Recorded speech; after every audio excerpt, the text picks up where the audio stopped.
Hey, everybody. Welcome into the back room. I'm Andy Ostroy. We have a very special conversation for you today with Michael Cruz Kayne. I'll tell you about Michael in a second.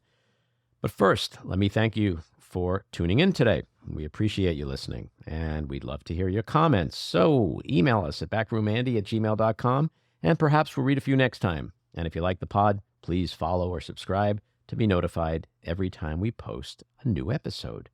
So let me tell you a little bit about Michael Cruz Kayne. He's a comedian, actor, and writer based in New York City. He is currently a staff writer on The Late Show with Stephen Colbert, where his work has earned him a Peabody Award, a WGA Award, and 3 Emmy nominations. Acting credits include HBO's The White House Plumbers and High Maintenance, as well as Apple TV's Severance and Helpsters, among others.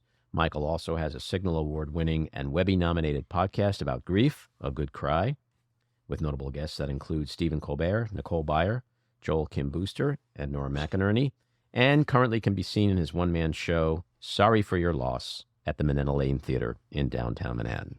Michael, welcome into the back room. Thank you for having me. You have an incredible story, which I want to get to in a second, and I want to get to your show, which is called Sorry for Your Loss, which is the whole premise of it is something I understand completely and have lived myself. But I want to just go back in time a little bit and talk about young Michael, little Michael. What was childhood Michael like? Were you the class clown? Were you the typical funny guy? Were you doing all that cliche stuff that guys like me have to ask you, were you doing? But before we get into modern day Michael, who were you as a kid? Yeah, so I guess it depends on what specific age we're zeroing in on. But as a little kid, 2 months. I want to know what were you like at 2 months old? Were you cracking jokes in the crib? Oh yeah, one of the funniest babies in the nursery. I was when I was little, like probably up until 8th grade. Mm-hmm. I was a social pariah. I had no friends. I had incredibly bad eczema that was visible frequently. Mm-hmm. One of the girls in my class started a rumor that the eczema scabs on the inside of my elbow were from doing heroin.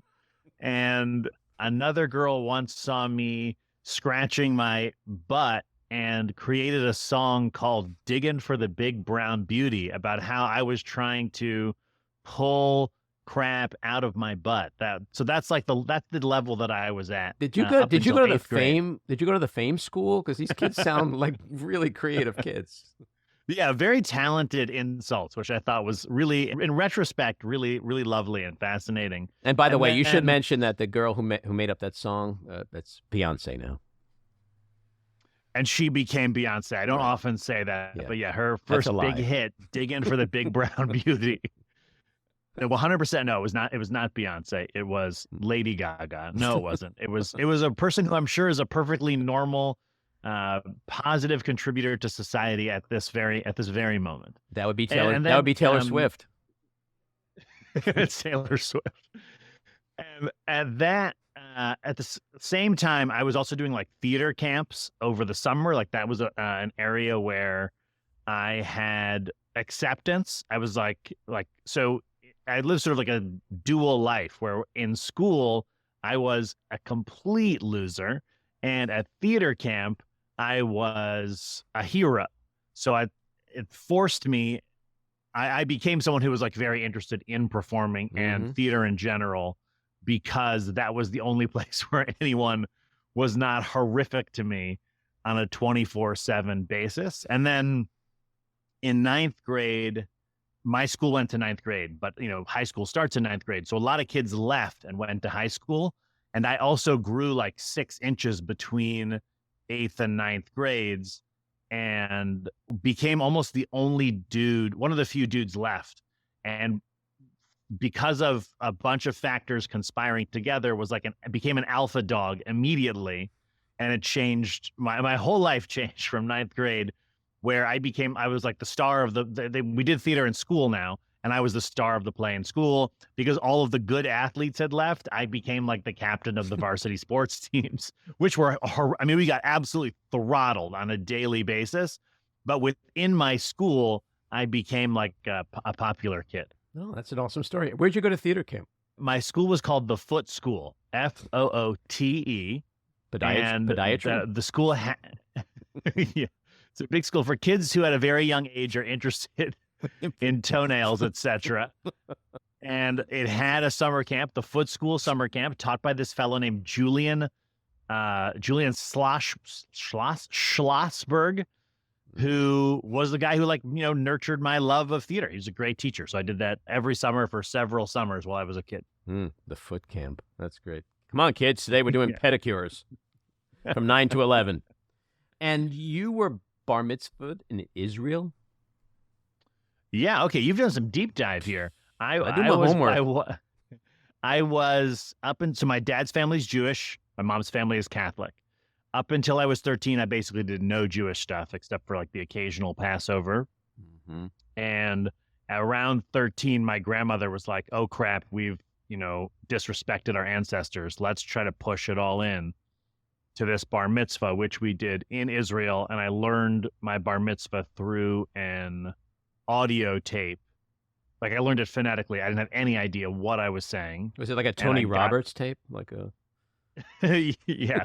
A lot of Tony Robbins, a lot of I had to walk across hot coals. And it went so badly.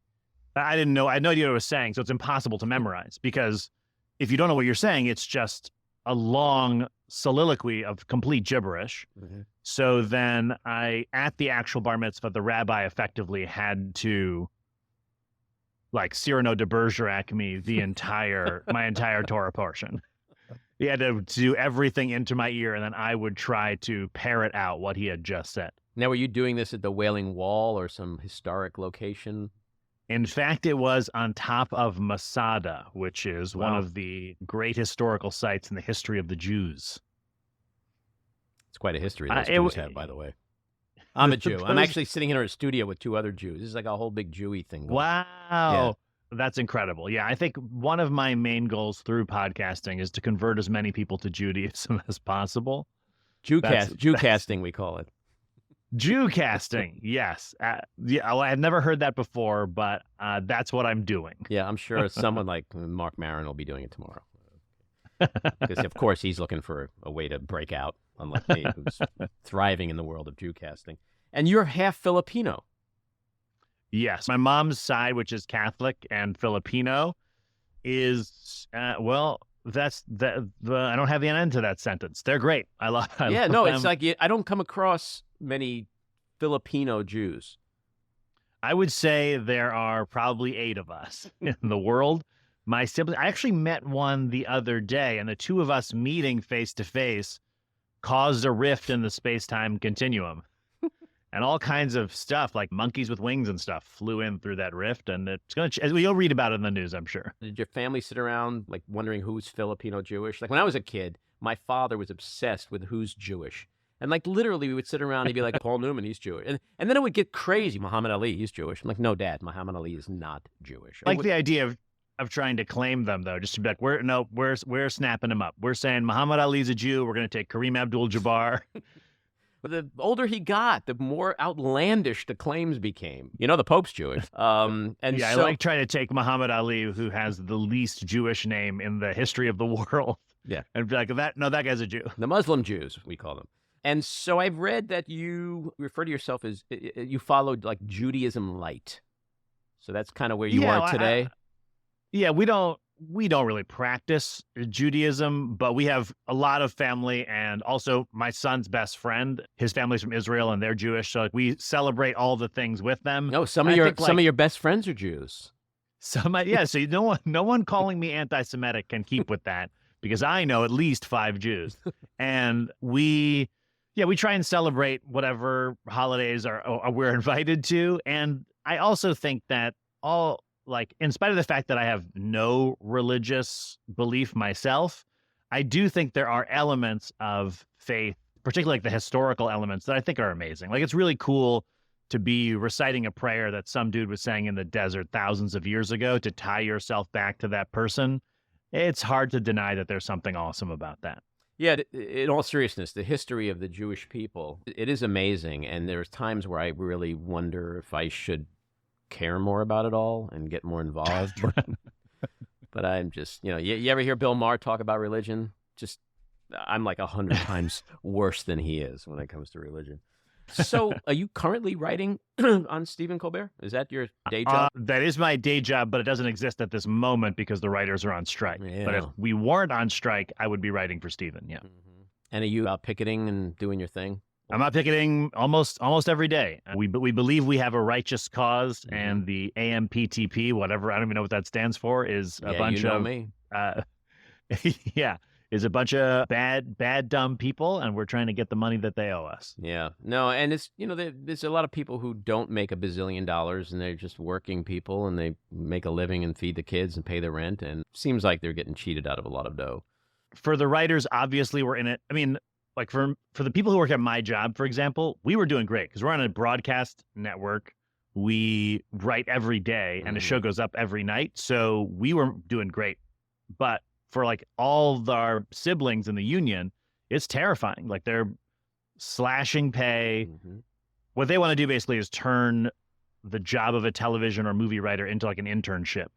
And that is what they want to do with everything. Like we also think of like this struggle as a proxy for every struggle out there. Like, they're going to automate the Ubers. They're going to, whatever it is, there has to be some way to stand up and say, hey, you got to respect the working people, especially like for us, we make the product. Without the writers, you got nothing.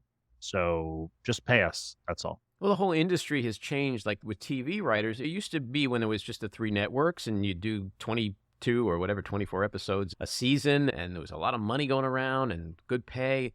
Now, some of the shows have 6 episodes. The season is cramped. There's less writing. There's less pay. And the streaming revenue isn't distributed equitably.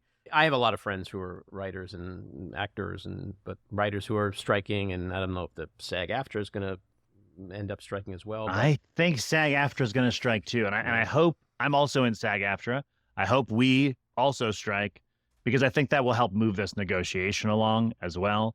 Once the seriousness of what they've aggravated becomes clear, because it is like there's so many issues, but the streaming thing is a big one where, the streamers are making profits that are increasing and increasing, Right. and the writers are getting less and less of that money, and that's not right. Well, I wish you all a lot of luck on that, and hopefully it ends soon because it not only affects all the writers, but it's a giant ripple effect of all the ancillary businesses that are attached to production. And yeah, just to say one thing about that before I turn this into a podcast about socialism or whatever, is that one of the things that is really distressing for us during the strike is the effect that it has on the other people whose rent is dependent on these shows getting made. Like whether it's freelancers or other union members who are sort of forced into solidarity with us. And it might mean, you don't get paid for this day because you weren't able to do your job because we came and picketed outside your place of business. And that is like heartbreaking for the writers. And that's like, if we could give the crew $1 billion, we would. And I think one of the tricky aspects here is that the powers that be above us really love the idea of the writers and the actors and the directors and the crew being at each other's throats to try and say, you're the ones who are messing this up, instead of looking to where the problem is, which is over all of our heads as the people above us try to take away the things that enable us to pay for, whatever, our kids' school books, etc. Well, I mean, what's happening with the Writers Guild and the strike and the producers is it's kind of a microcosm of what's happening in the country overall, where the rich get richer and the power is concentrated in the hands of a few. And that disparity just keeps growing, and it's coming at the expense of the little guy. So yes, agree. Yeah. So let's shift to some more serious, tragic stuff, which is at the same time the basis of a comedy show you've put together, which stems from the loss of your son Fisher back in 2009. He was a twin, and he died, and one of the twins lived, and he died of sepsis. Can you just describe briefly what sepsis is? I mean, it basically just means that he has like an infection that takes over. So an infection, the sepsis is sort of a result of other issues in his body. So he had what's called a volvulus, which means that his intestines detached from the wall of his abdomen and they twisted, and they perforated. So the stuff that's supposed to be traveling through his digestive system is now free in his abdomen. And it basically leads to like a whole body infection effectively. And in many cases, sepsis is fatal. He died when he was 34 days old. That's right. About 4 years ago, you wrote something which you put on Twitter, which sort of launched you into a new performative journey with this tragedy that you've been living with. And I want to read something. It's going to take a little bit of time. I've digested it, but I want my listeners to hear it because it's really important. You wrote, 10 years ago today, my son died, and I basically never talk about it with anyone other than my wife. It's taken me 10 years to realize that I want to talk about it all the time. Most of the conversations we have about grieving are very, very weird.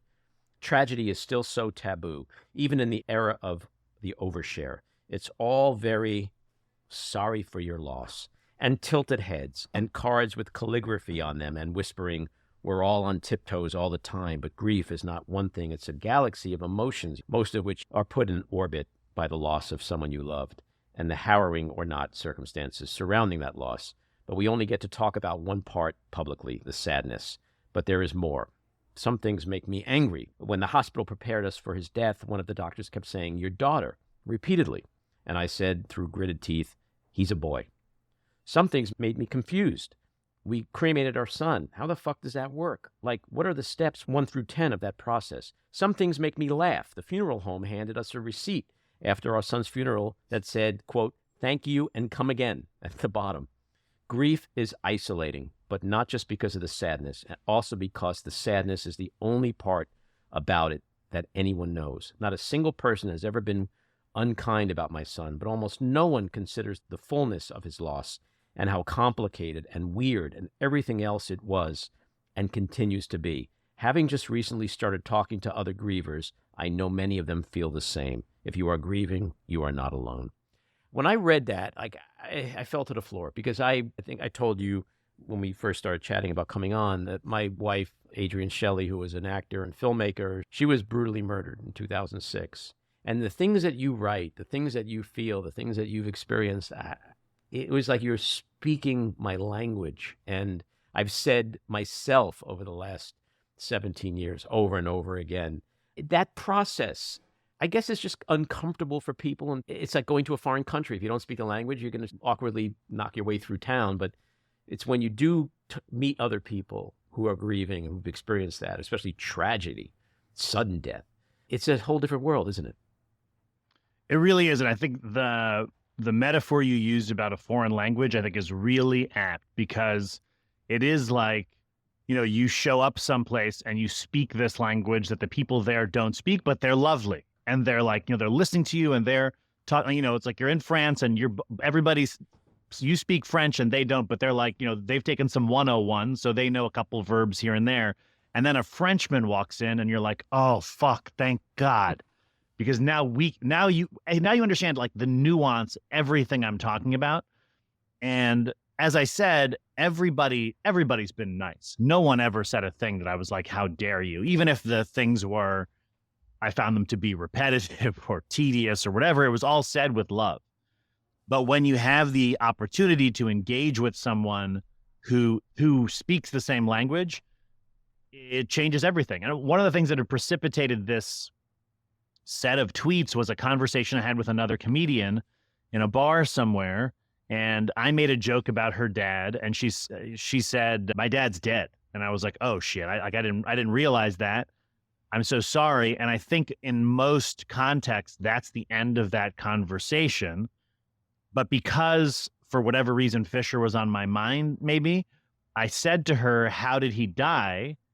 And she told me about it. And then I said, tell me about your dad. And then we talked for an hour about her dad and like how funny he was and how he could be a piece of shit sometimes. I think, and I want to speak for her, that it's a moment where you like feel seen and that you can express these thoughts that you've had that no one wants to know about because it walks them up to the edge of this conception of the end of their lives or the end of their loved ones' lives that is really, truly like destabilizing and terrifying. Did you ask a question? I don't remember what the point of this was. I just asked you if you saw the Lakers game, and I don't know, you went off on a whole grief tangent. We've been talking for 45 minutes. People do give you platitudes because I think they don't really know what else to say or do because they're nice, because they're kind, and they mean well. But like when they'll say things like, you know, God had a plan, it's God's will, whatever, and you're like, well, that's a fucked up plan, you know? I think that those platitudes make sense on their face, but as you examine them, you're like, wait, hang on, I don't think I actually know what this means. Like, right, God had a, okay, so then, which is, I think, a nice thing to say, because they're trying to say to you, like, it's going to be okay. This is going to work out for you. But then when you go, well, like, what was the plan? No one wants to answer that question. No one wants to say, God's plan was for your wife to be murdered. God's plan was for your son to die suddenly. Like, that's obviously, if you press them on that, they're going to be like, never mind. I wish I hadn't said that thing about the plan. Well, it's I think there's so much of our lives that we accept. You know, you hear it for the first time and you're like, that sounds good. You don't really examine it. And once you get into it, you're like, oh, I don't think I understood what I just said at all. No, it's so weird because I think like often they don't even understand it, but it's just so ingrained. Like you'll watch the news and like a horrible thing happens, like a school bus goes off a cliff, but like one kid lives, and they'll interview the one kid's parents. God was looking out for Johnny that day. And it's like, well, you know, those other 49, I don't really care about them. I only care about Johnny. Like if you try to go to that next logical step and have them explain how it doesn't make any sense, they can't because they've never gone that deep. It's like saying he's in a better place, you know? Really? Yeah. Than being with his parents? Like that's, give him a choice. He's probably like, no, I'll stay right here with my mom and dad. Or another one is, you know, people used to say to me all the time, it's going to be okay. And I'd be like, it's not. And so when I see friends who have gone through something, like if somebody just dies, I'd be like, it's not going to be okay. In fact, it's really going to suck. It's going to suck so fucking bad, you're going to want to throw yourself off a roof. But at some point down the road, it will start to get better. And you'll maybe crawl back into some semblance of what your life looks like. But just prepare for the fucking ugly right now, maybe for the next 6 months. I had a friend who did that for me because years prior, his son had hung himself, and I had gone through that with him. But then he came to me when Adrian died, and he was like, this is what it's going to look like. This is how much you'll cry, blah, blah, blah. He laid out a roadmap, and I had that, and then I had all the people going, it's going to be okay. But the people I listened to were the ones who had been through it because they weren't giving platitudes. And I needed to understand what it was really going to be like. I didn't want anybody telling me it's going to be okay because I wasn't feeling okay. It certainly didn't feel like it was going to be okay. And I'm sure you went through the same kind of thing. It's absolutely like that. And I think that the other thing that happened in that time was all these people coming out of the woodwork to tell us about miscarriages, stillbirths, etc. That like I'd seen these people every day for years. Like I worked at a tutoring company. And the number of people at my job who were like, you know, message me privately, or, you know, we invited pretty much the whole company to the funeral. After the funeral, who would say, you know, we don't tell anybody this, but, you know, I miscarried twice, or we had a daughter who was stillborn. And it's like, oh shit, there's so many people who have had some version of this happen, but it is locked away because they all feel exactly how you just articulated that. Everybody comes up to them and says some kind of platitude, and you're like, oh, the thing you can tell from the platitude is that this person that you're speaking to does not have the capacity to be real with you in this moment. And that makes sense. I understand why it would be like that. I had a person come to the show recently, and afterwards I know her, and I was like, you know, how are your kids? And she said, well, you know, they're still alive, so that's good. And there's two parts of my brain. One is that's a fucked up thing to say, but the other part is, that is what you really thought while you were watching this. And it brings me a level of comfort to know that we can talk for real. You can tell me what you really think. Otherwise, when you get in the face of a lot of like, sorry for your loss, etc., you feel like now you have to perform some conversation where neither one of you has anything to add. And so we're just going to spend 5 minutes pretend, oh yeah, you know, he is in a better place. Thank you so much. You know, whatever. To have one, the people who understand because they've been through it, that's the most comforting case. But a close second is someone who will just be real with you and be like, God damn, like I heard this thing about your son and it's just the fucking worst thing I can possibly imagine. Right. And that to me was like, okay, I can trust you to have a real talk with me, even if you don't get it. Right. You need that authenticity. You need to be able, when you're in your darkest place, to have people that you feel safe talking to. And the reason you feel safe is because you know they can handle that darkness, that reality. But there are people that just don't know what to do. They don't know what to say. They don't, time heals all. It's like if I had heard that one more time, I thought I was going, no, it doesn't. It doesn't. Closure. We recently had Griffin Dunn on the pod, and his sister, Dominique, was murdered back in the 80s. And he said closure is a term, it's a concept that was created by someone who never experienced grief. Yeah. Closure to me is like someone who hasn't experienced it being like, at some point, you will shut the fuck up about this. Like trying to encourage you to get to a place where you didn't have to bring it up anymore. Yeah. Like you'll be driving on the highway and you'll hear that song that you and your wife dance to, and it won't make you cry anymore because you have closure. And you won't even care. Right. You said death is kind of like you crumble up a piece of paper and then uncrumple it, and you're like, oh shit, this will never be flat again. Which is really a great way to describe it. But you learn how to move forward and continue the love that you have from other places in your life. But that's why, to me, closure is such a weird concept, because it's crumpled paper. That part of you will never be flat again. Is that what you were thinking when you...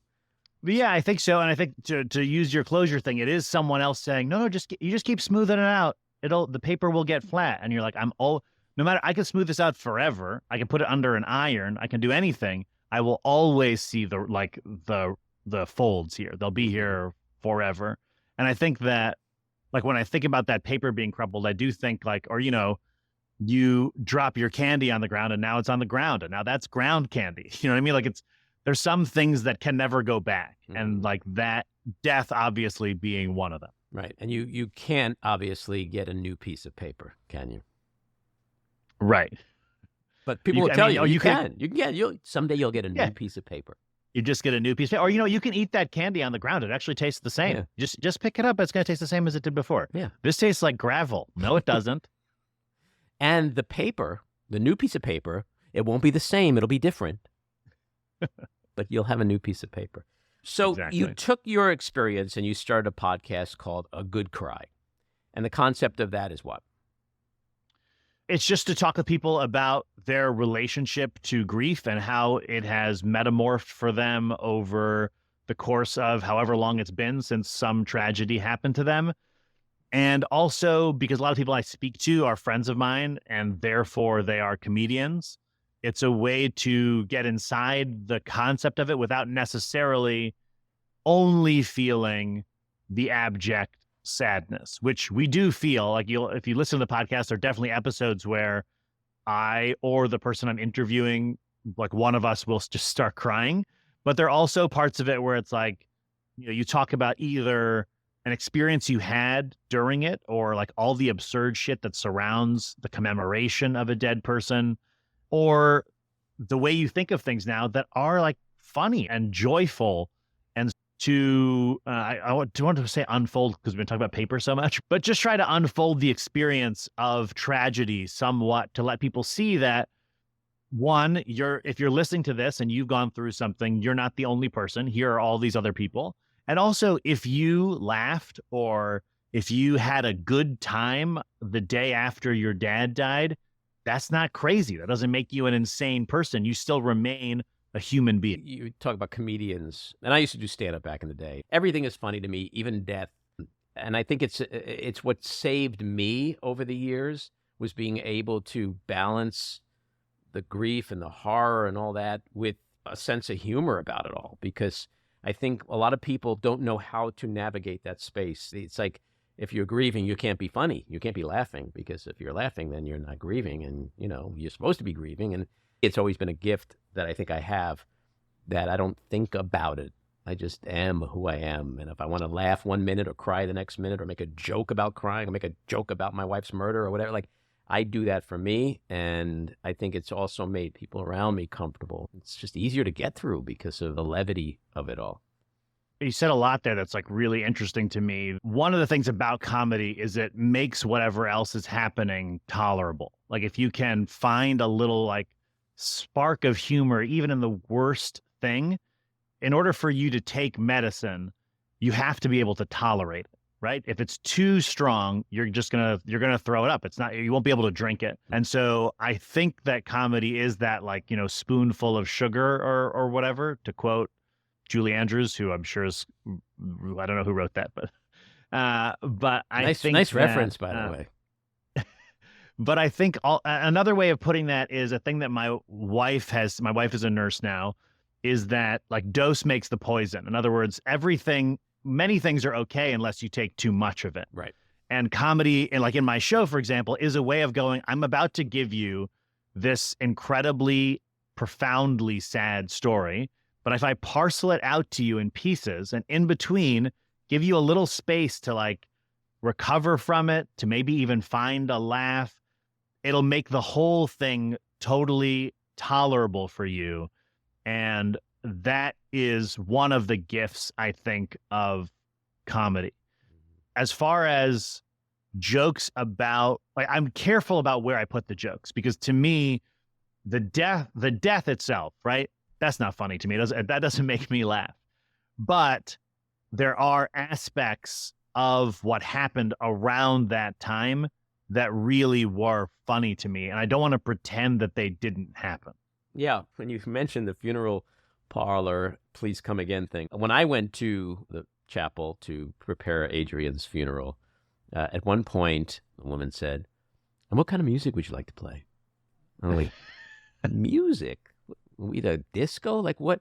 I couldn't in that moment, because this was 4 days after I just found my wife murdered, and someone's asking me to like pick a song. And I was like, "What are you talking music?" And she goes, "When you walk from your family room into the," and I was like, "Oh my God, this is so weird." And then I was like, "Oh, a song. Okay." And then I started thinking, but like that first 30 seconds, it was like, what is this? This isn't a wedding. What do you got, a DJ coming in? Like it just, and there were moments like that of humor, Oh God, where you just have to sort of appreciate the goofiness of it all, yes, when it's there. And it is in the funeral part of it too. It's like those people have a job to do, and like they're gonna play music.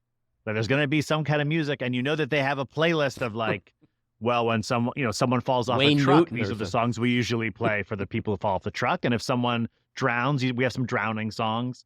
Just the idea of playlists that are death specific is very funny to me. It was a weird concept, but totally made sense. And humor overall when it comes to this kind of stuff. I remember Adrian and I went to a funeral once, and then we had to drive out to Long Island to go to a cemetery, and we get to the booth, and there's just a guy just classic central casting, black suit, just very serious.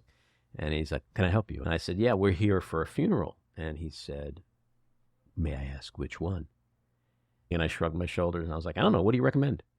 And he looked at me like he wanted to take out a gun and shoot me in the head. And then we drove away, and we had the biggest laugh. And it was a close friend too. So it wasn't like it was some extraneous relationship. The comedy for us in the moment just was that balance thing. It was funny, and we just kind of had a funny moment together, even though we were literally about to watch someone get put in the ground. And I guess not everybody's able to do that. And I don't judge people who can't, but I can't imagine and I think getting through a tragedy without that, Yeah, I think it's not everybody's able to do it, and some people don't want to do that, but they don't want to.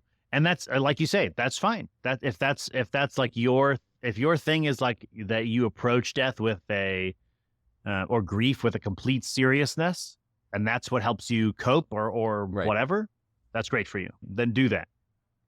That's not us, but other people, and that's great. Good for them. Let's talk about Sorry for Your Loss, which, by the way, I'm going to be seeing, I think, in a week, maybe 2 weeks with my kids, and really looking forward to it. And you started writing this show right at the beginning of the pandemic, right?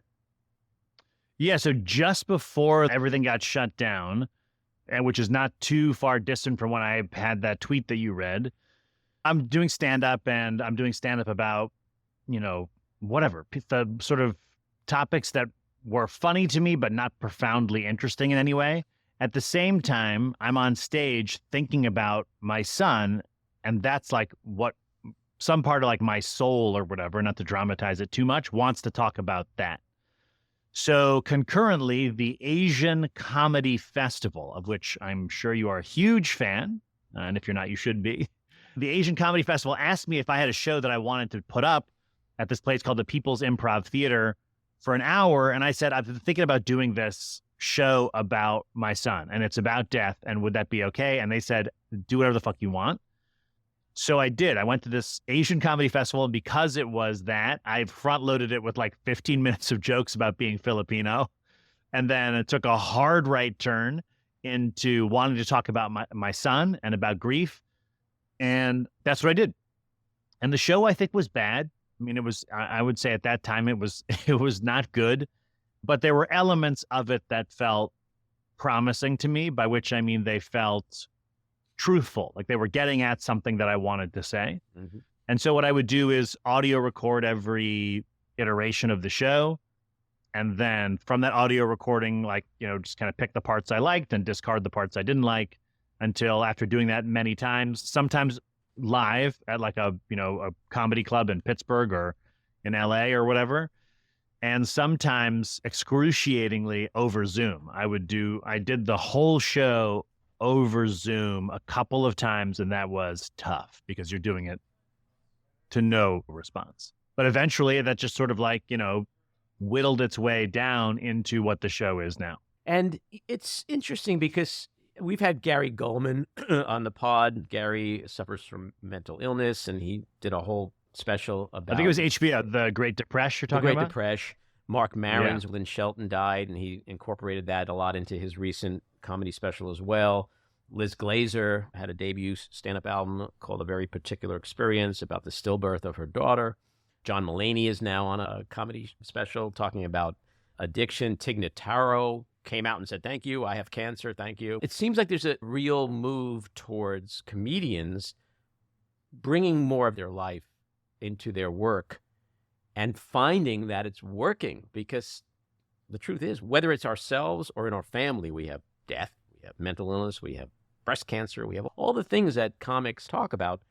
But it used to be where like, oh, it's a comedy show, you can't talk about that stuff. I'm paying all this money to go see a show. I don't want to hear a guy talk about his anxiety. But if it's funny and you really get to know the performer, it's so relatable, isn't it, to do that? I hope so. For me, it felt like I had no choice. Like at a certain point, it was just like, I'm thinking about this all the time. There's no way for me to keep getting on stage, 5 nights a week or whatever, and doing jokes about pornography and not to feel like I've disassociated from my body. So it was something that I felt like I had to do. And you mentioned all those amazing people who have done shows or specials before what I'm doing, who are, idols to me, who are like, that's the kind of stuff that inspired me to believe that this could be done, that there is a way to walk someone through the darkness if you're kind of lighting the path with jokes a little bit. And so, every single one of those things that you've mentioned, I love them. I would add, I think something that was sort of controversial, weirdly, in the comedy community was Nanette. I don't know if you saw Nanette, Hannah Gadsby's special. No. I'm writing it down. It is, I think, as I recall, the reception of the Gadsby special was somewhat polarizing because a lot of comedians were like, well, this isn't stand-up. There's a couple of times in here where she's not even trying to be funny. And I think that is true. I think if you came to Nanette thinking like, oh, it's going to be, joke on joke on joke on joke, I could see you being disappointed. But if you sort of came to it being like, well, whatever this is, I'm ready to experience it, I think it's kind of amazing. And I understand the people who wouldn't like it. Like, I respect that, forgetting even now Nanette, but like my show, I can understand someone coming to a comedy show and seeing my show and being like, well, fuck you, man. I came to a sushi restaurant and you served me a boot or whatever. You know what I mean? Like, why isn't this what I asked for?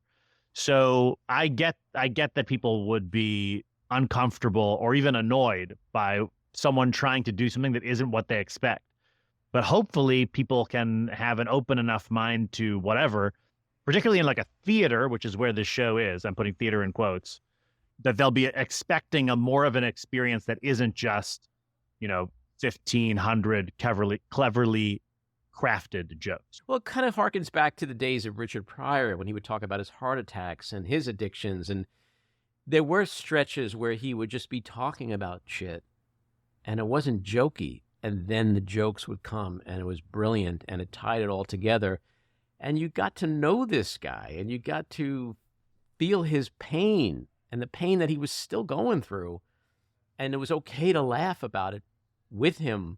And that's what he wanted you to do. And that's what made him lovable. And that's what made him one of the greatest stand-ups, if not the greatest stand-up ever. And I think we're sort of coming full circle. We're getting away from a comic getting up on stage and just being ha-ha funny, set a punchline. A comic is now giving you a piece of them. And I think that's amazing. Yeah, and I think that, yes, Pryor is a god-tier comedian. And I think that there is some element of specificity in performers that I'm always curious to see whenever I watch them. Do you know Jacqueline Novak? Do you know who that is? No. Right. No, she's a stand-up. Her show is not at all sad, but she has a show called Get on Your Knees. And I don't think it's a spoiler to say that it is an hour-long, almost like meditation on blowjobs. My favorite genre of comedy. There's almost no way for me to convey to you how brilliant her hour is, but it's as if like Dorothy Parker and Oscar Wilde and William Faulkner got together and wrote an hour, like just deep exegesis on blowjobs. And it's so it's so uproariously funny and also so precise. And obviously it's a different category of thing from what I'm talking about. But the thing that I really admire about it, and Nanette, and so many of these other things we've brought up, is that it's of that person. Only Jacqueline Novak can do this show.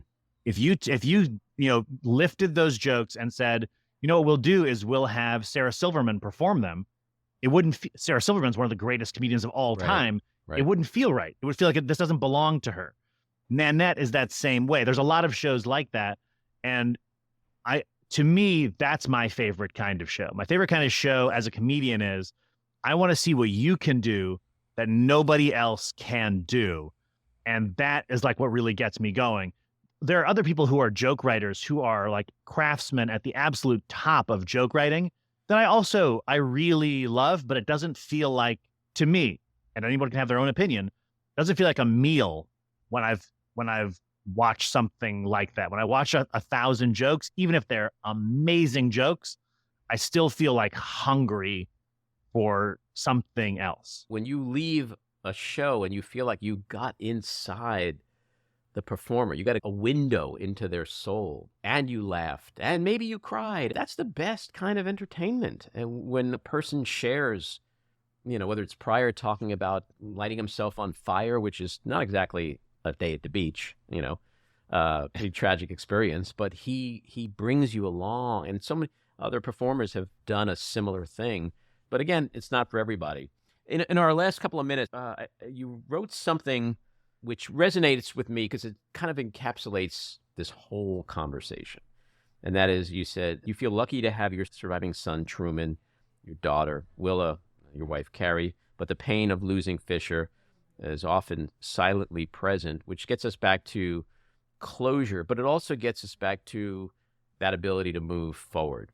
When I was in therapy after Adrian died, I kept saying, why? And the therapist was like, look, you can just keep banging your head in the wall and asking why, but the only answer is shit happens. And I was like, really? I'm paying you all this money for shit happens? Did you learn that in medical school? Shit happens?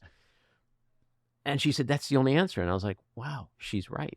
She's right. Shit happens because there is no other answer. And she said, what's the rest of your life like? And I said, well, work is great. Family's great. She goes, just build from there. And that's like you talking about Truman and Willa and Carrie. You're building your life. You're moving forward. But Fisher he's always there. And he's going to always be there. And he should be there.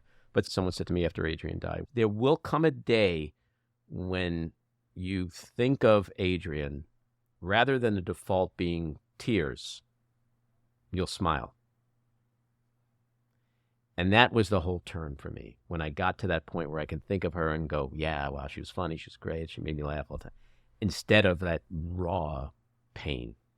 Are you there now, or are you still wanting to get to that place? Sure. No, I understand.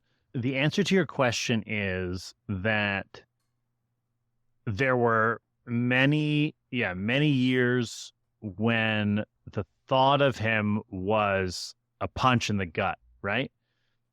And as time goes on, I think about him by accident less. Like more when I think of him now, it's more purposeful. Like I like when I'm doing my show, so I think about him every single night for hours and hours.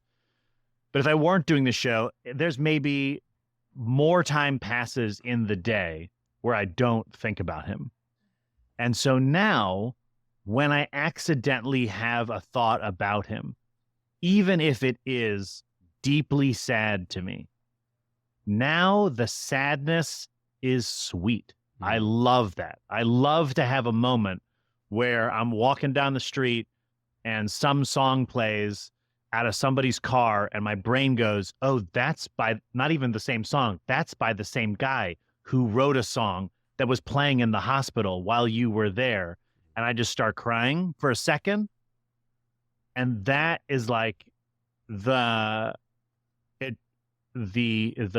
sadness that sets in there, that melancholy now feels like an homage to him. It's like a memory that ties me to him that I feel lucky to have. And that's because it's not overwhelming like it used to be, where the level of sadness was so above my head that it's like, I need to be away from everybody. I don't want to talk to anyone for a couple hours. Now it's reached a point of tolerable where I don't know if I'm smiling, although sometimes I am. But even if I'm not smiling, the sadness has a sweetness to it that it didn't have before. Well, in closing, I'm not going to say I'm sorry for your loss, but I'd rather say thank you for sharing your loss, because that's thank you, truly meaningful. And I am so looking forward to seeing your show, which is called Sorry for Your Loss, at the Minetta Lane Theater in New York. And thank you for coming on. You've been very generous with your time and very honest with your recollections and feelings. I think it's important for people to hear that stuff. So thank you. Thank you. And hope you'll come back sometime. Would love to. Alrighty. Take care, Michael. Bye-bye. That's episode 79. If you like what you've been hearing, and even if you don't, let us know. We appreciate the feedback. You can leave us a message at 845-307-7446. Email us at backroomandy@gmail.com or tweet to me at Andy Ostroy. And when you listen, please take a quick moment to rate and review. It's very helpful. It's also helpful if you like the podcast, please follow or subscribe, and you'll be notified every time we post a new episode. I want to thank my co-producer, engineer, and editor, Maddie Rosenberg, associate producer, Jen Hammoud, Crooked Langell for our artwork, Andy Hollander for our kick-ass music, Patricia Wynn and the Epicurean for the Backroom Studio, and a big thank you again to our guest, Michael Cruz Kayne. So keep your eyes on Washington, Hollywood, and your own backyards, and we hope you'll join us again next time. Have a great week.